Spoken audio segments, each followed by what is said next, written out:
সাবেক প্রধানমন্ত্রী ও BNP chairperson Begum Khaleda জিয়ার রোগমুক্তি ও সুস্থতা কামনায় দোয়া ও মিলাদ মাহফিল অনুষ্ঠিত হয়েছে।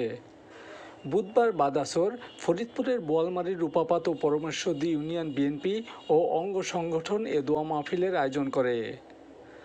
রূপাপাত ইউনিয়নের জওহরনগর প্রিয়ভাষিনী উচ্চ বিদ্যালয় মাঠে এ দোয়া মাহফিল অনুষ্ঠিত হয়।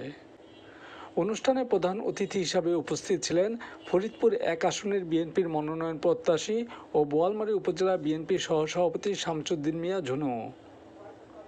পরমেশ্বরদী ইউনিয়ন বিএনপির সভাপতি মোহাম্মদ মিয়া সভাপতিত্বে সংক্ষিপ্ত সভায় স্থানীয় নেতৃবৃন্দ বক্তব্য রাখেন। পরে দোয়া মাহফিল অনুষ্ঠিত হয়। এ সময় বেগম খালেদা জিয়ার সুস্থতা কামনায় বিশেষ দোয়া করা হয়। দোয়া মাহফিল স্থানীয় বিএনপি ও সহযোগী সংগঠনের নেতাকর্মীরা উপস্থিত ছিলেন। প্রধান অতিথির বক্তৃতায় শামসুদ্দিন মিয়া ঝুনু বলেন, স্বৈরাচার শেখ হাসিনার কারাগারে থেকে বেগম খালেদা জিয়া মারাত্মকভাবে অসুস্থ হয়ে পড়েন। তাকে চিকিৎসার জন্য বিদেশেও যেতে দেওয়া হয়নি। তিনি বেগম খালেদা জিয়ার সুস্থতা কামনায় সকলের কাছে দোয়া চান।